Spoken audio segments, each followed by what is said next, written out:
Yeah. It doesn't lend itself to information. So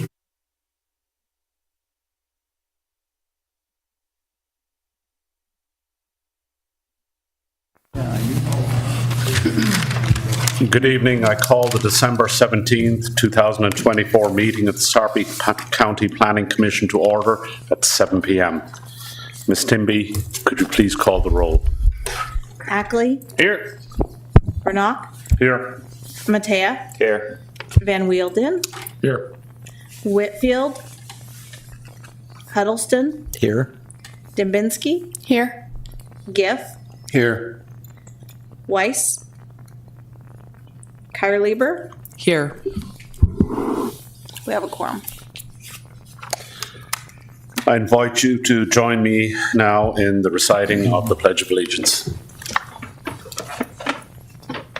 I pledge allegiance to the flag of the United States of America, to the republic for which it stands, one nation, under God, indivisible, with liberty and justice for all.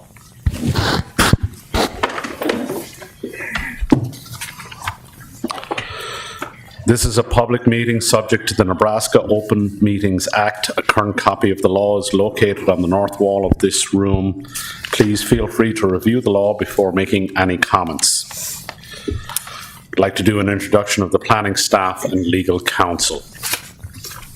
Don Simon, Planning Director; Kelly Jeck, Planning Coordinator; Rosario Ramirez, Deputy County Attorney; Stephen Preston, Deputy County Attorney; Lisa Timby, Permit Technician; Jose Garcia, Technological Services; and I believe Scott Bovek, Deputy County Administrator, is here tonight.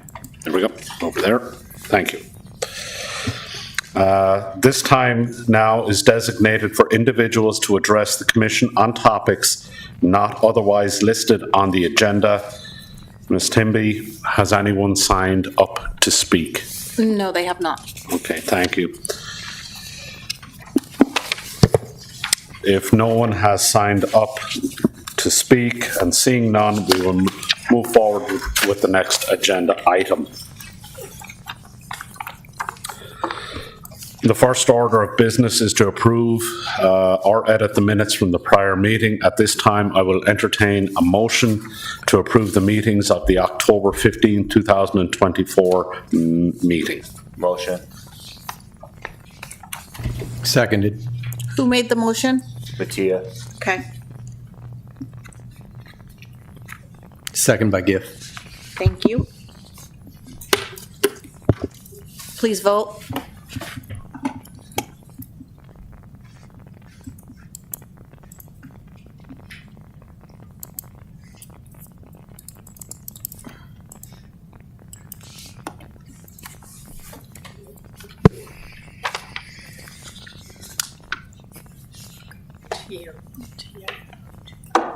Okay, that's okay. Okay. For these, it says used. 5 votes for, who they are, Okay. 3 abstained. Who they are, and who's absent. Okay. Carried. Okay. 5 votes for: Huddleston, Giff, Vernock, Van Wielden, Matea. 3 abstained: Ackley, Dembinski, Kyrlieber, and 2 are absent: Whitfield and Weiss. Motion carries.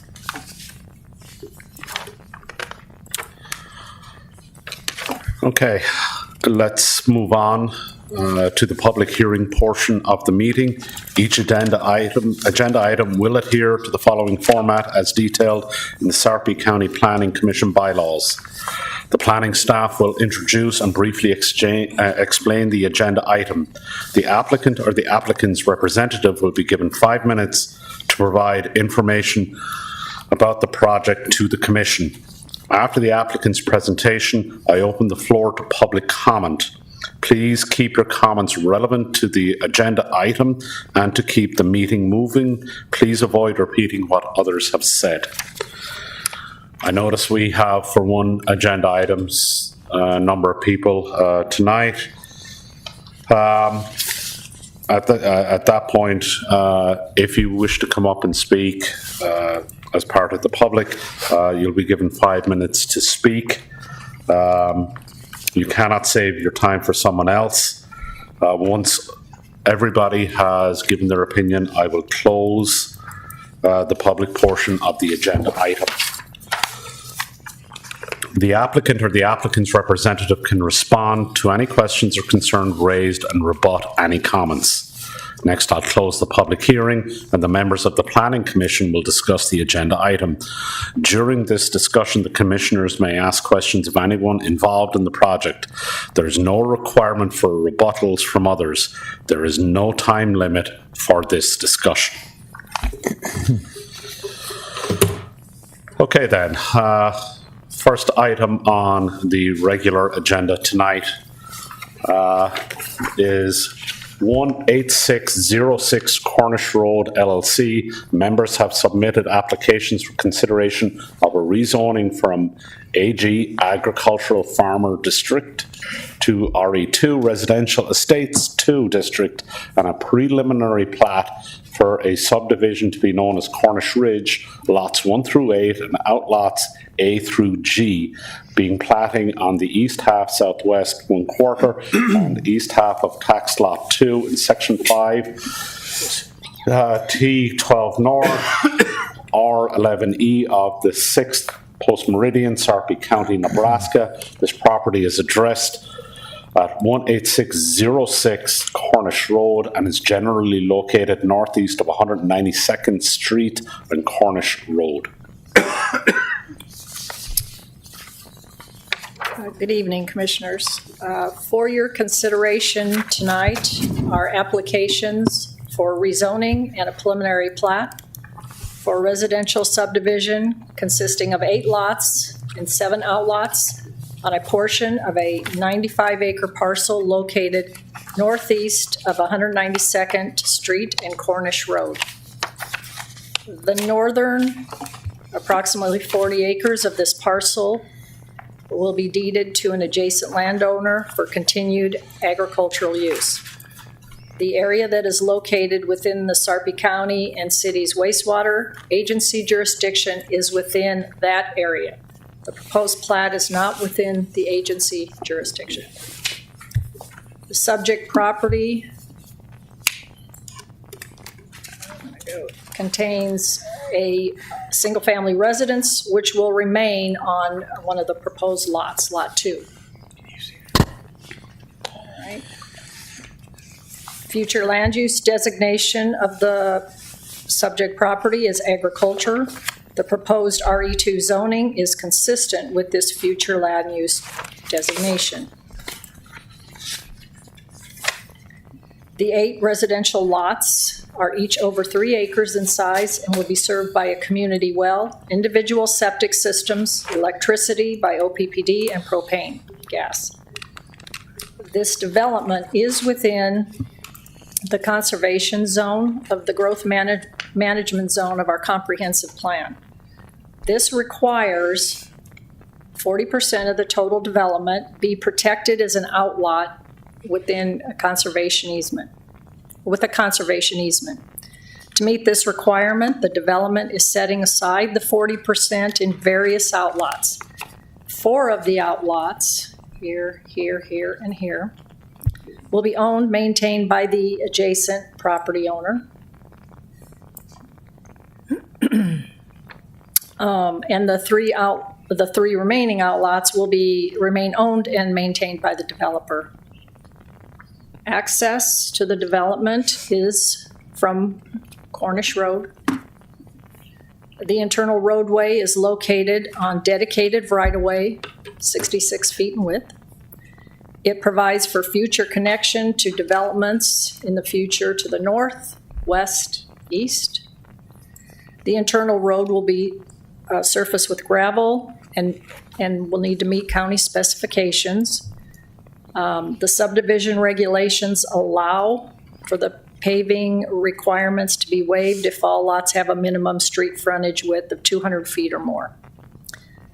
The internal road will be partially built at this time, and to serve the 8 developable lots. The remaining roadway will be constructed in the future as additional outlots are able to be platted or if adjacent property is developed. And in the interim, the developer will construct a cul-de-sac for access and turnaround.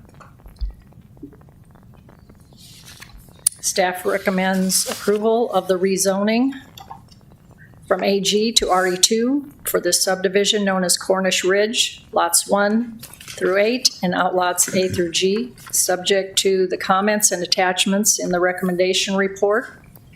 As the proposal meets the intent of the Sarpy County Comprehensive Plan and zoning regulations, staff recommends approval of the preliminary plat of the subdivision to be known as Cornish Ridge, lots 1 through 8 and outlots A through G.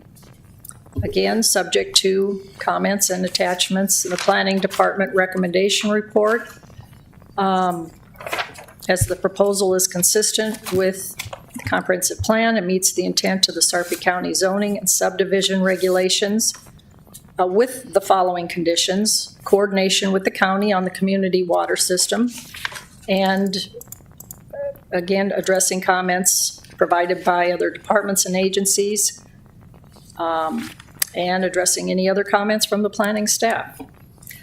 There is not a final plat with this. It is just a rezoning and a preliminary plat. A subdivision agreement will be required with the final plat. As with all rezoning applications, notification letters were sent out to property owners within 300 feet of the subject property, and the site was posted with a sign indicating pending zoning action. The department received 1 email, and that has been provided to you. I would be glad to answer any questions. Thank you. Would the applicant or a representative of the applicant like to address the board?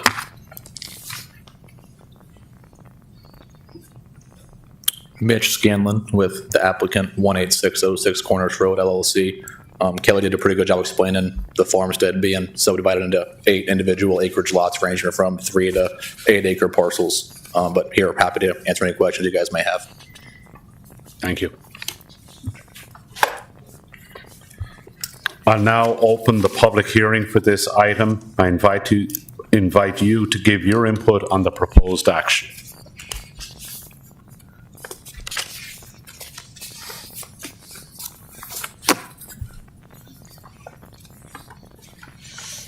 Do we sign in here? Yes, please state your name and address. John and Danette Colbeck, 18885 Cornish Road. We're directly across the road from this property. So we want to address our concerns.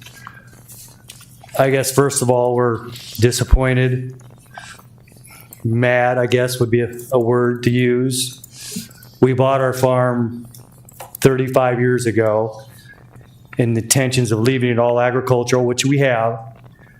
The person that previously owned this, Leroy Keel, farmed our ground until he died, and now one of my best friends farms it. And now he farms the Keel farm also that they're trying to develop. Our disappointment is that this is just true agricultural areas, and they want to bring in this subdivision. And I know when they bring these acreages in, they're very large homes usually. I don't know what kind of restrictions will be on the size of the home, but it concerns us that not only will it raise our taxes, because right now we're basically just in the middle of farm territory, ag territory, and they use Cornish acres to set my tax valuations, which my house doesn't even compare to those. We live in a very conservative home on the farm. And we just feel like this is pristine farm ground, and we're upset that when is it going to stop, that they just keep coming in and building these acreages and taking the farm ground away from farmers who are trying to make a living. They approached us because they knew we were interested in buying the farm. And I know a couple other farmers that were interested, including the person that farms my ground, at a fair market value, to buy at a fair market value for farm ground. But they have it listed so high for development ground. They wouldn't listen. They didn't want to discuss our, A reasonable offer to keep it as farm ground. They have it listed where the only way you can make money or a living is to make a development, which they're trying to do at the rate that they have it set at. And I know my good buddy that farms approached them, we approached them, and we're just so disappointed that they weren't even considering selling it at a fair market ag value, that we consider ag value, that you can make a living by farming it for what you pay for it. I mean, everybody's smart enough to do the math. If you pay $20,000 an acre, because that's what they told us they wanted for it. Well, I mean, if you had $20,000 and you're buying farm ground at $20,000 an acre, even if you didn't farm it and you had that kind of money into a conservative money market, 5% a year, you're going to make $1,000, not even farm it. So we're just concerned that we keep sucking up all this farm ground. It's accelerated the value of farm ground for development, and we just feel like this is just not the appropriate place for a development to start. everything he just said. It's about 7 miles from town.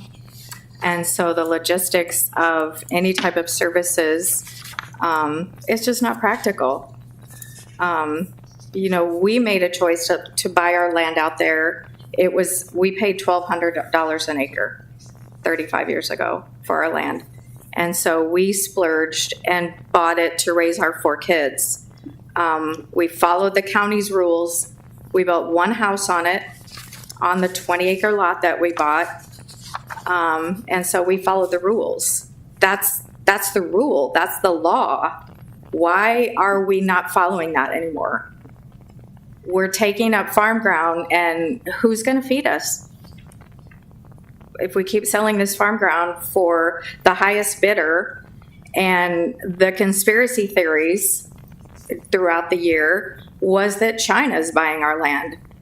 If we're going to sell it to the highest bidder, shouldn't we focus more on selling it to preserve it as farm ground? Shouldn't that be our priority in Sarpy County, Nebraska, in farm country? That is just so disappointing to us that that's not our priority. And like my husband said, I'm sorry to repeat this. I know you asked us not to repeat, but we tried to talk to them about a fair offer. We told them our son was interested in the house that Marlene and Leroy lived in. Marlene lived in it for about 60 years. We had a great relationship with Marlene and Leroy. Leroy farmed our ground when he was still alive. And we went up and took care of Marlene's cats when she needed us to, when she'd be away. And so this is just, you can tell, it's upset us that the greed is there instead of preserving it as farm ground. And they're not even going to look back. They've paid pennies on the dollar because their land has been green belted.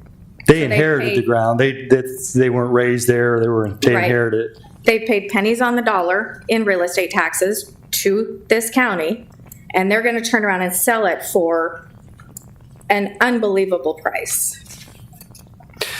And I don't know if you've looked at the water issues there, if you know any history of the water issues there. Well, I had many conversations with both Marlene and Leroy, who owned it.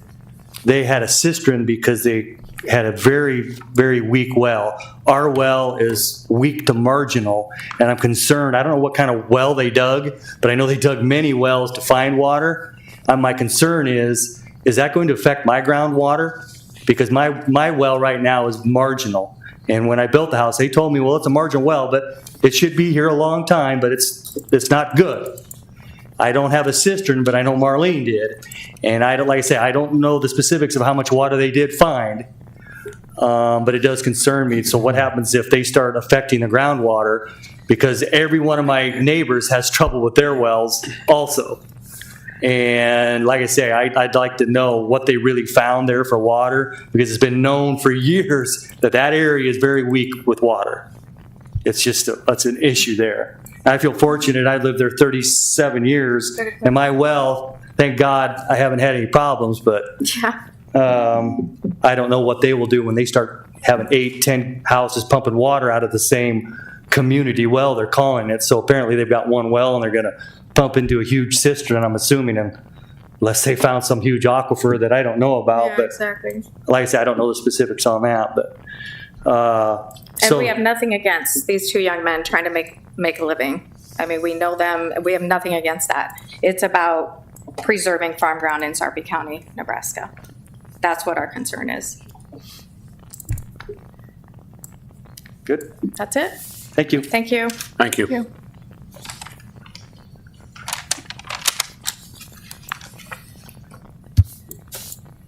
Is there anybody else who'd like input on this agenda item?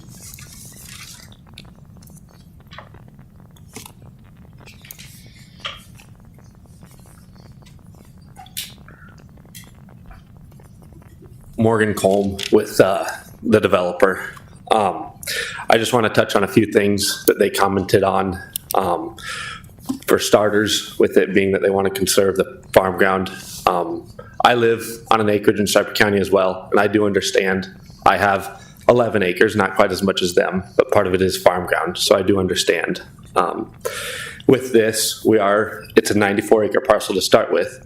We do have 40 acres of that to the north set aside for an adjacent farmer to buy at market value. So I get that land is expensive, but we do have a farmer that is going to make it work to purchase part of it. So it is doable. And then as far as the well concern goes, we have drilled quite a few wells on the property. We did down towards the conservation zone. We did hit 2 wells that produce, one produces 75 gallons a minute, the other produces 80 gallons a minute. They are 300 feet apart from each other. Our well guy has zero concern of them pumping each other dry. So the fact that these neighbors are even further than that from these wells that we would use should not be a concern at all. There's far enough between them. They have different rock formations. I mean, the difference between where we hit 75 gallons a minute versus where we hit 15 gallons a minute, the rock formations were completely different, much better water quality. So our well guy has zero concerns about our wells being able to produce for the community or affecting anybody else's property. Thank you.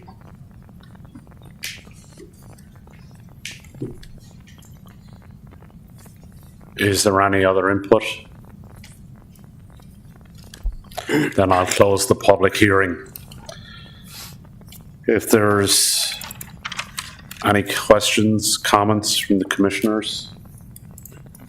I have one to start off with regard to the application and the comments in the recommendation report. There was discussion about the water issue, the inadequate water flows in some locations. It says the applicant continues to investigate but may be requesting a relaxation on the water sewer requirements for the comprehensive plan figure 19. So where does that sit? Is that not an issue or is it an issue? We met with the staff early November, and at the time, weather was starting to get bad, and we had only drilled 3 or 4 test holes at that time in the area of where the existing well was that went to this cistern. Normally speaking, the best water is on higher ground, and that's where our well guy had us trying to drill, so we were staying on the higher ground. And at the time of that meeting, yeah, we didn't think that we were going to have enough water to be able to do a community well. We thought there was enough small water to do individual wells. But then weather got nicer. Our well guy kind of started doing his own thing out there, drilling in his own areas, which turned out to be a blessing for us. And he found this higher water source down at the bottom of the hill, which is somewhat out of the ordinary. if you talk to a well driller, just because normally there's more rock at the top. But he hit this 2 great wells down there. And since then, we found this information out around Thanksgiving. We let the county know that we should be able to meet the requirement now of the. So are you saying that that is not on the table anymore, that you're not requesting a relaxation of the water sewer requirements? Correct. At this time, we are going towards a community well system. Okay. So what we would vote on tonight would not have any relaxation on that requirement? Correct. Yes. Can I, before you step away, since you know, how deep were they going for this well? Top of the hill is about 153 feet. But there was not enough there for a community well? No, it was too inconsistent. Okay, so the one you're using, one you're planning to use, it's about 110 feet. and they plan on, and these 8 lots are going to be irrigated, I'm assuming. Correct. So between the 2 wells, we're at 150 gallons a minute. Yep. That's roughly 18 gallons a minute per house. I mean, if you figure a house needs 7, I mean, not saying To you water the grass? No, to run their house. Because that's what they're going to do. They're going to water their grass. Yes. So that leaves them 10 to 11 gallons a minute. I'm not saying you're going to put 15 heads on that, but there's plenty of water there. Per zone, you're not going to do 15 heads, but there's plenty of water. Per zone, you're not going to do 15 heads? No, that's Okay, because I water 4 acres, and there's 20 heads on a zone, and it takes 4.5 hours, 5 hours of water the entire 4 acres. That's with 20 heads, and that's pulling pretty large off the community well. 4 acres is a lot of. These are 3.5 acre lots. Yes. So comparable. As a builder on acreage lots, typically I do not irrigate the entire lot. Typically we irrigate half to 1 acre of it. Okay. Okay. There's plenty of water to do that. Okay. Yes. If everybody's watering at the same time. Yes. Yes. Okay. Oh, I'm sorry, one more question. The 40 acres that is being kept agricultural, was there, I mean, besides obviously Cornish Road being there, the 40 acres is subject to Sarpy County water and sewer, correct? Part of it is. Part of it would be? So Yes. if that wanted to be developed, then they would be subject to having to put county water, county sewer on there, correct? I don't know if Kelly wants to speak on that more. 40 acres to the north is going to be deeded to an adjacent property owner farmer. A portion of that is within the Sarpy County and City Sewer Agency. And at the time it is developed, would be subject to their regulations. But it is not part of this. That property will have to be deeded before this plat moves forward with final plat. So the plating doesn't trigger the mandatory fee for the sewer agency? Right, it'll be separated from this plat prior to the filing of this final Okay. plat, correct? So down the road, if these lots wanted to tie in, because now there's water, they would be subject to the fee.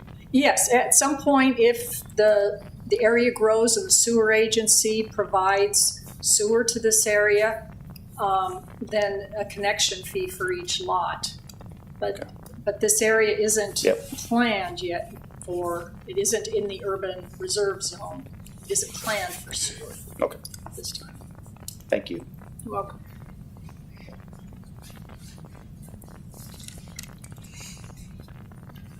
Another question, Kelly, maybe, with regard to, you even mentioned the 200 foot of frontage per lot, street frontage, allows the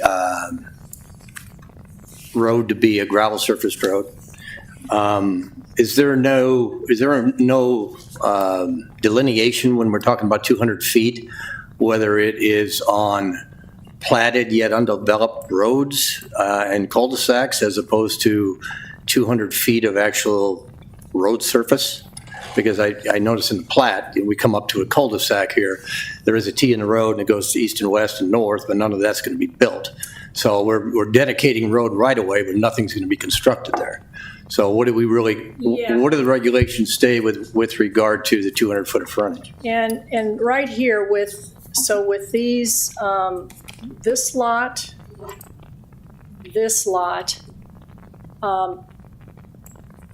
the access would come out to here and to here so that they're on the right-of-way. So this will be gravel, and probably wherever they decide to go, they'll have to provide gravel to whichever exit, and this one would be here or here. They cannot be on the, So do they have to have 200 feet of gravel road in front of their, or constructed adjacent to their property? Or can it just be platted road that's grass? so it would be the platted lot, and it is dedicated right-of-way, it just may not be improved. Right, I understand that part, but it's not, it's dedicated right away, but it's not a road. So,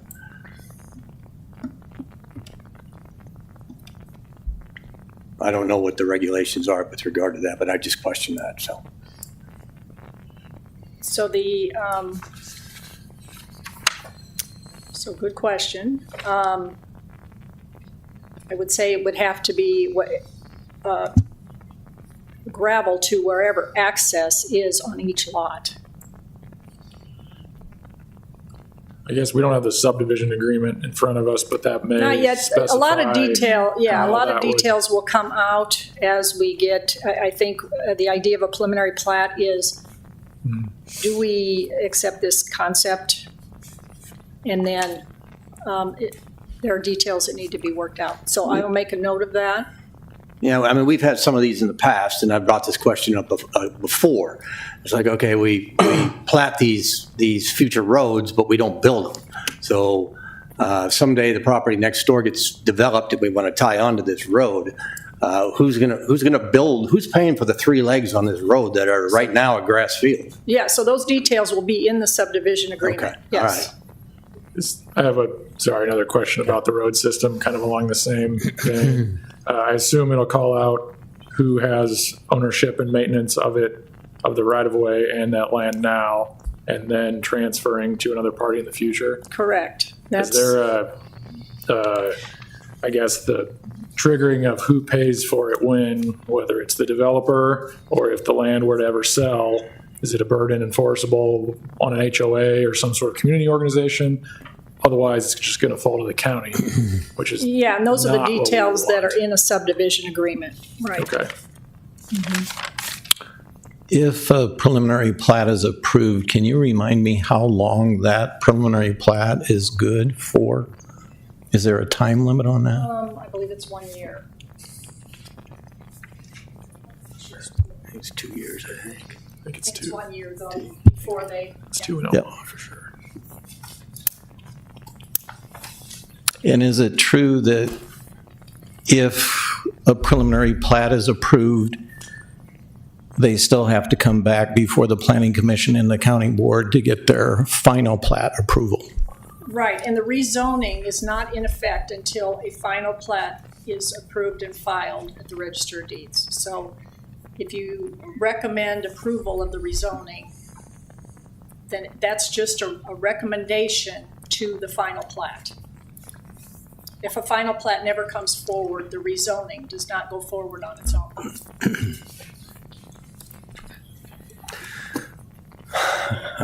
I got a bunch of questions. I got another one here with regard to the requested zoning of RE2, a residential estate 2. So that requires a minimum of a 2-acre lot. We've got 2 lots in here that are 4+ acres. What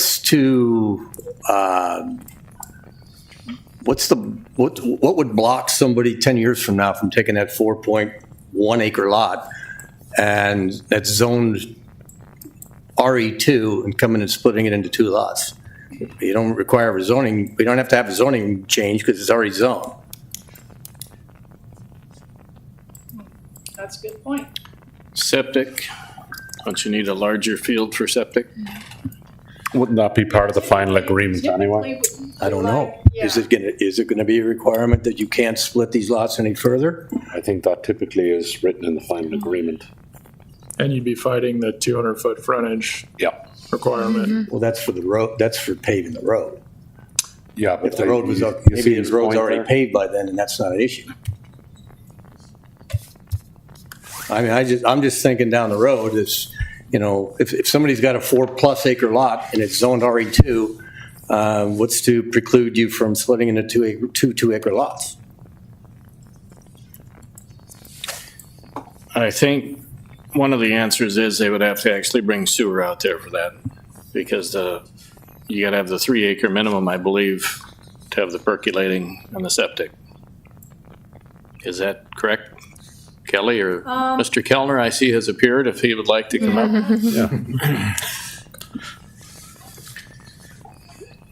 Doug Kellner with TD2 here on behalf of the applicant.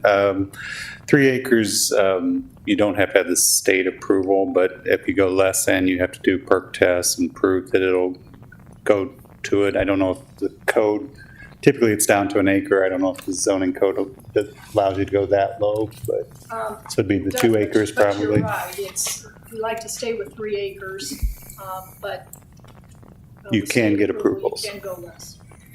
Would that require some kind of variance then? They'd have to come back to us? No, they're regulated by the state. Yeah. Okay. But they wouldn't have to come back to us, is what I'm saying. Yeah, I see your It does point. not require a zoning change. Well, it would be required as to get the Administrative- plat. it would be They would have to administrative get plat. they would have to get the requirement to get the plat. Okay. An administrative plat, I think, would do that if you're splitting a 4+ acre lot into 2 acre lots. Right, but you'd still have to have the state approval to do that. For the septic, Right. yes. But not as far as this board or the county is concerned. That doesn't become an issue. But I guess that might be a possibility, but as soon as they put a house on one of these, the cost will be most likely high enough that could be prohibitive. Potentially the existing, the 4.0 acres on lot 2, which is the existing house, could potentially fall into that category. And if it does, or if it doesn't, the burden of proof is still on them to make sure that would all work. They would come back to us, and then we get to decide again if that's something that this board cares to get in the middle of or not at that time. I guess that doesn't make me overly nervous that one of the 8 lots could be 2 lots. I think it would trigger a lot of other processes to happen before that would even be a possibility. I'd like to speak with regard to the other property owners that were, concerned about the farmland in the area and stuff. And this project, as well as some others that have come up in the past, have made me think quite a bit and bothered me a little bit in that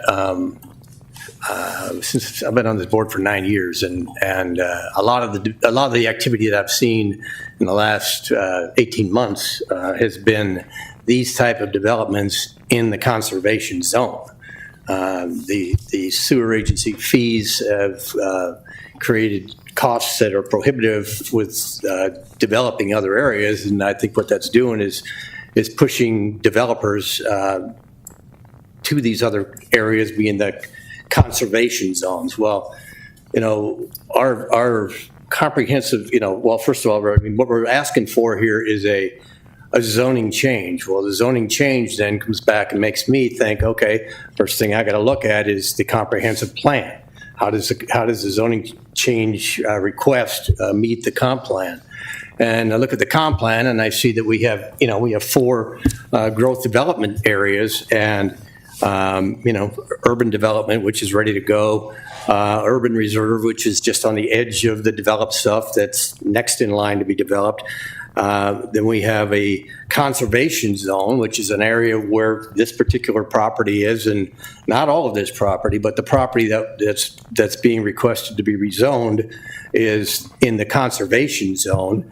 The north part of it is in the urban reserve zone, but that's not an issue here. We're not platting that. And then the 4th development zone is a rural development zone, and that particular zone Well, the conservation zone, first of all, is intended to preserve the agricultural integrity of the area.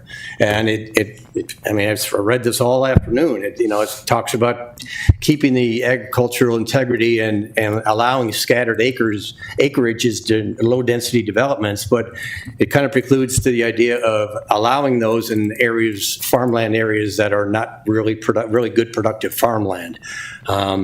That's the conservation zone in which this particular development is located. There's also a rural development zone, which is an area that is specifically identified for residential acreages in the county, and that's basically the area from 144th Street or Highway 50 almost east all the way to 36th Street, and from the Platte River generally up to Platteview Road, excluding the areas that are held by Papillion and Bellevue and Springfield. That whole area, as far as the growth management zone, is rural development zone intended for residential acreages. This area over here where this particular development is, and where some of the others that we have looked at over the last 12 months are also over in this conservation area. I think that there's too much focus on developing this conservation area into residential acreages. I think when this plan was put together in the beginning, there was an area intended for residential, for rural development zone, that being the area I just described. And we're seeing development going over in the conservation zone and taking the farm property out of agricultural use, which is exactly what it says we're trying to preserve. So how is everybody interpreting this comp plan? Because that's what it says. So, if there's no difference between putting residential acreage developments in a conservation growth zone, and you could do the same thing in a rural development zone, then why do we have two different growth zones if you could do the same thing in both? It just doesn't make any sense to me. So that's my interpretation of this. I don't know how I want to go with the whole thing. I understand that property owners should have the right to use their property for its highest and best use. But highest and best use, the first issue on highest and best use is what is legal, and what is legal today is it's zoned agriculture, and the agricultural zoning requires you have 20 acres. So what's legal today is 20-acre lots. You could take that property and you could split it into 3 20-acre lots, not change the zoning, and you could do it legally today. But what we're asking for is to change what is legal to something different, and that's not necessarily my interpretation of the comp plan. So. I guess question for planning staff or Mr. Bovic is are you seeing any trends where because of the sewer agency and the fees that we are having more developers come to the places with the conservation zones so that they can can do the residential estates without paying the fee? Scott Bovic, Serpa County. I don't know that we are. What I think we're seeing is a market for, in the urban areas, apartments as one of the things that the market is allowing to happen. And then the other thing we're seeing, not just in the conservation area, but in some other areas of the county, you'll have an application next month for this, is acreage developments. And so, definitely with the sewer agency, they have developed their master plan. They have developed those boundaries of what is an urban development zone, what's an urban reserve zone. And then again, as Commissioner Gift said, this is the conservation area. No doubt that the fees that are part of the sewer agency are extensive and larger than what I think, higher than what most of the other sewer fees are in the metro area. But that's what they need to plan for that and preserve that growth so that that part of the county can develop in more of an urban nature. with the conservation district, that's something that the county planning commission, the comp plan, the county board has been very unified on for a long period of time. That was an effort working with the neighbors in the area to preserve property. Absent any other tool, the main part of that conservation easement is to preserve 40% of any property that develops. So when you look at this development, the first thing that they have to do to be able to develop any of it is give up 40% of the property that will never be developed. And so sometimes that's a large area. If you have a larger acreage on this property that I think is a 55-acre development, it's 21 acres. They're protecting that environmentally sensitive or the area that has those unique environmental features. Those are the rules. I think when staff is examining the rural residential estates or the proper zoning, one of the things about this development is, it's eight properties. It's not, 25 properties, and then, it's not real dense, probably more dense than some folks would like. But in looking at this, it's probably fits. There's other developments like this in the area. If you expanded the GIS map and you looked at this, so it is somewhat typical of developments in the area. The sewer agency, again, it's fairly new. We're all getting used to it. It's kind of the law of the land, and we're trying to make sure that we're implementing that and educating people on that. At the end of the day, is it a big driver of people to leapfrog further out? I don't know. I think that there's developments that are marketable that are looking for acreages further out, and there's folks in the conservation area that are interested in selling their property to some development. We're just, as a staff, trying to find that balance to make sure that meets the comp plan, meets the regulations, and does comply with the conservation easement. So, long answer there, but just a few other thoughts about what we're looking at with these types of developments.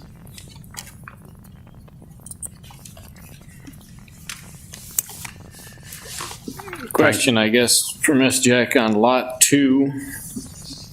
I assume that once the roadway is put in from Cornish, the driveway has to be changed to meet up with the new road, which is what's reflected on the one drawing. Is that right? That is correct. So basically with the filing of final plat then, is that when what triggers them having to change the driveway? It's the installation of the road, it's the filing of the final plat, what actually? Yeah, it'd be the installation of the road so that they have a way to get access to Cornish Road. Okay, thank you.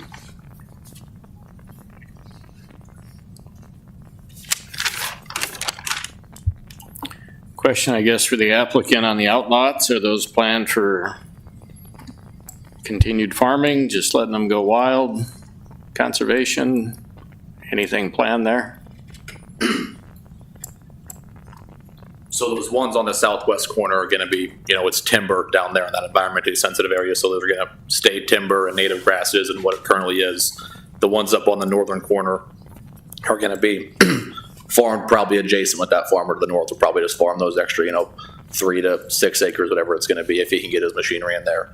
Otherwise, we plant it with native grass if he doesn't want it. But it would logistically make sense for him to farm that 40 acres and these probably 6 acres as well. Okay, thank you.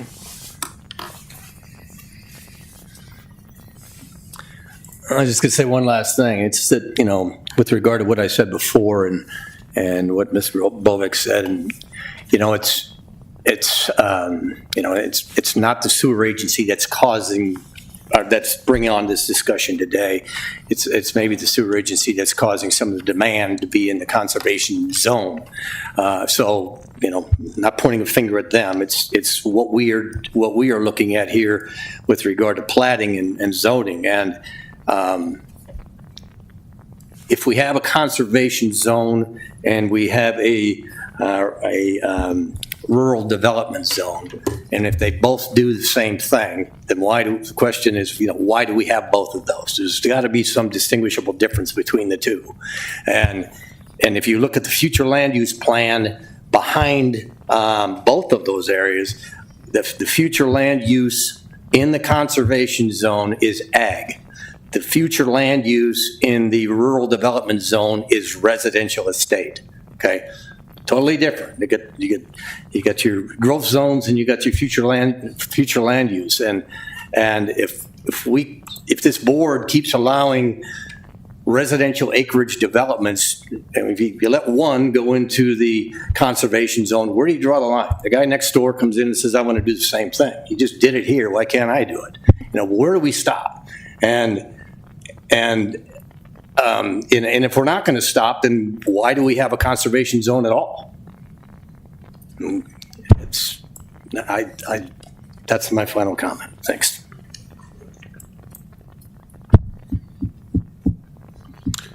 Is there any other input from the board? Okay, then I'll close the public hearing. If there's no further discussion, I'll ask for a motion. I guess I'd ask one more question of the applicant. What's the thinking on the timing on how much time you think it'll be between the preliminary plat here and going to final plat with subdivision? Is the pause to negotiate subdivision agreement? It's because we're really not sure how this is going to go. Walk me through that, because like Mr. Huddleston was pointing out, there are going to be timelines for once the preliminary is approved till you get to final, you got to get it filed. Doug Kellner, TD2, I guess the submittal for the final plat will be after approval of the so you're planning council immediately. Next month. Yes. Yeah. Okay.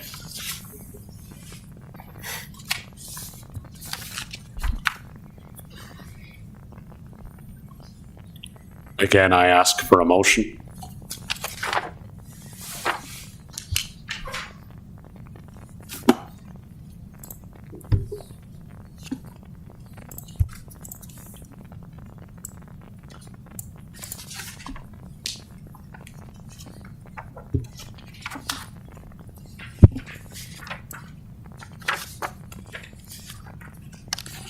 Is there any motion, folks?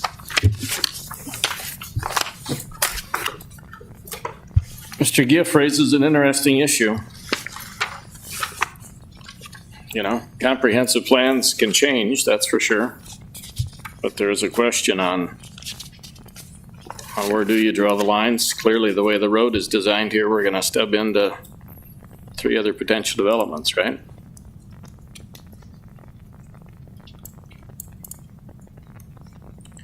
Mr. Bovick, any appetite within the county to be considering some of these questions outside of an application on policy-wise, or are those conversations happening as you're seeing more of these developments in conservation areas? Yeah, I think so. I think that's a fair point. How much is too much in terms of rural acreages in this area? I would just tell you again, the primary tool that we have in the conservation easement is the 40% set aside. And I will tell you that when some applicants come to us and they're looking to do some development, as soon as we say, hey, 40% of your property needs to be set aside and untouched, can't be built on, ever, that usually moves some folks away from doing that. This property is unique in that the north portion is in the sewer agency and applies to those restrictions. So they're able to separate that off and have that be basically protected until the sewer agency comes. But the assumption is someday that property will go urban, urban development, because there will be sewer there 30 years from now. When we look at the rural development zone, as Commissioner Gift talked about, there is that area that's a rural development zone. You don't have to set aside 40% of the property. That is a tool to kind of be able to manage some of those areas that have already developed around our lake communities south of Platteview that aren't going to get sewer, but maybe are less used as farm ground, less space. And it is a different district. But yeah, I mean, that's it is a good question. The balance again is a property owner that wants to sell their property. And I think from our standpoint, we look at AG, and AG allows rural residential, the future land use of AG allows rural residential estates. If they were trying to go to, I don't even know all our zoning districts, but if they're trying to go much, more dense and have 30 lots, that would have been something that I think the staff would have said that's probably too intense and too much. This area, 8 lots, they all have the required frontage, they all have the lot size, they're, varying degree of acreage, 4 acres.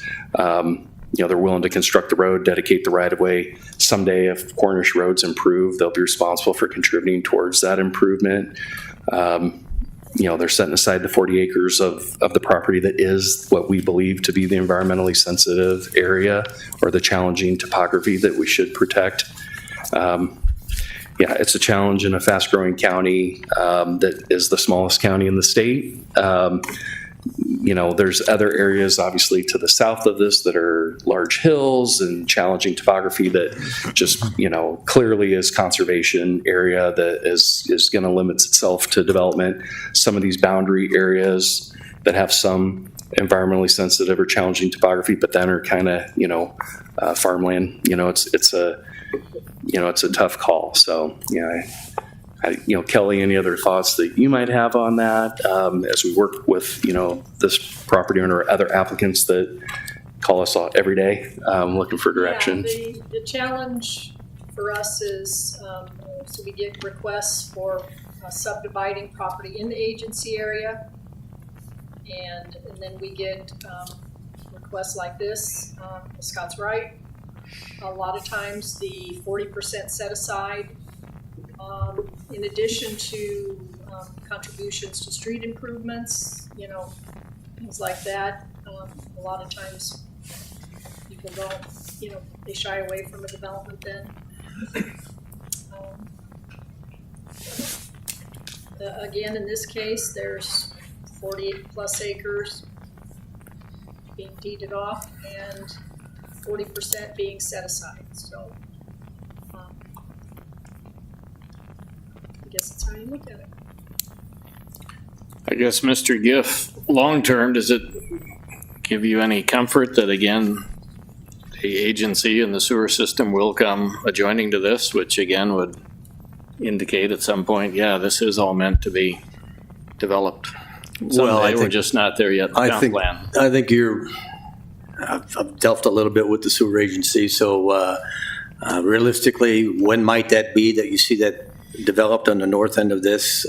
If it was in 35 years, I'd be surprised. Okay, so that's a long, long ways down the road. Most of us aren't going to be here to see it. So that doesn't give me a lot of resolve with regard to my issues. I mean, it's still my interpretation. I mean, I can read highlighted things I got all over in front of me about what the conservation zone is for, and I just have a real disconnect with conservation zone and rural development zone, and I think we're using a conservation zone in this case for rural residential development. If we wanted rural residential development here, we would have had that in our comp plan. And I know you can't draw a perimeter around a quarter of the county and every piece of property fits the mold. I understand that part too. But my interpretation after reading all this today is that, it's those areas that are not good for farming are the areas that it alludes to allowing low-density residential use. I really don't think that's the case here. I mean, most of this property is good farm ground from what I can see on an aerial and looking at it. So I don't think this property doesn't meet that requirement in my mind anyway. So.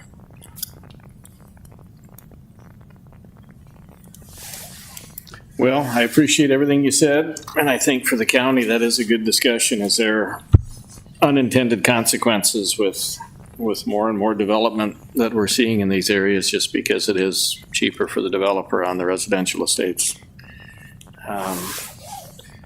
But having said that, Mr. Chair, if you're still looking for a motion, Indeed, I am.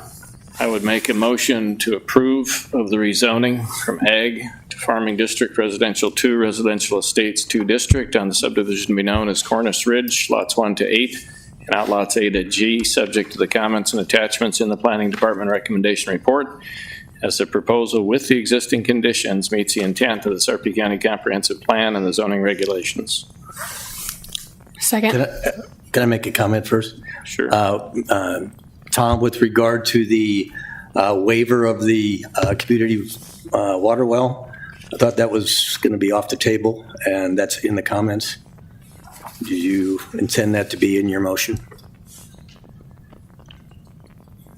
Says the applicant continues to investigate but may request a relaxation.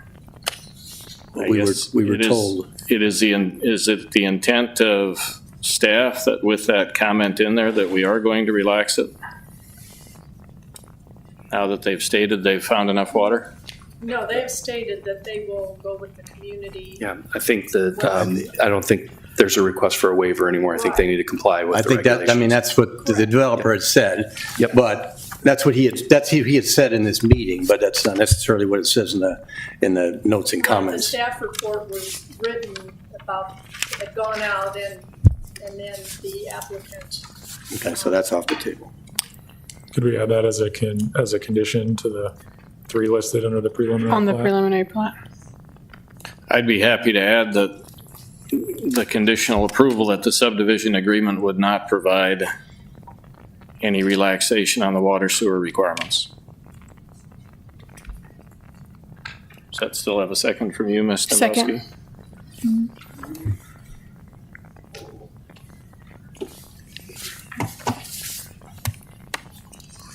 Please vote.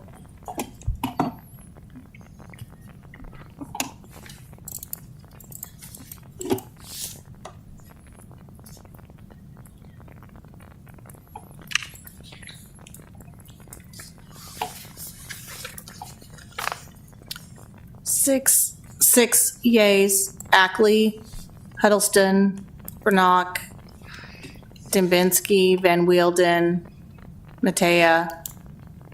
Against: Giff, Kyrlieber. Absent: Whitfield and Weiss. Motion carries. Okay, and Mr. Chair, I'd also make a motion to approve the preliminary plat recommendation of approval for subdivision to be known as Cornish Ridge, lots 1 to 8, and outlots A to G, Sarpy County, Nebraska, subject to the comments and attachments in the Planning Department recommendation report, with the exception of there will be no relaxation of the water sewer requirements, as this is consistent with Sarpy County Comprehensive Plan and meets the intent of the Sarpy County zoning and subdivision regulations with the following conditions. A, coordination with the county on the community water system and providing additional information on the well capacity would determine if the community water system is viable in the area or not, which as of tonight's testimony sounds like it could be, but that can be addressed in the subdivision agreement. B, addressing comments provided by other departments and agencies, which would be forwarded to the applicant as received, and addressing any other comments from planning staff sent separately and any other attachments to planning department recommendation report not noted above.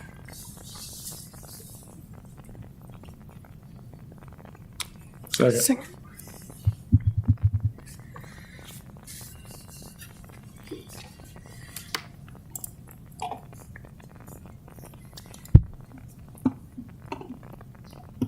Please vote.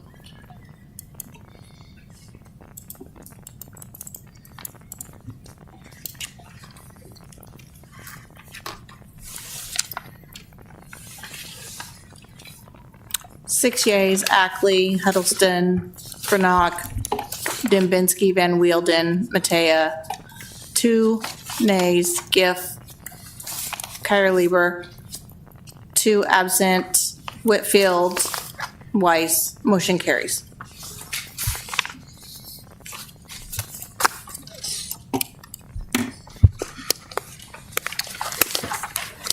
Okay, that finishes the public portion of our meeting tonight. Do any of the commissioners have comments or reports?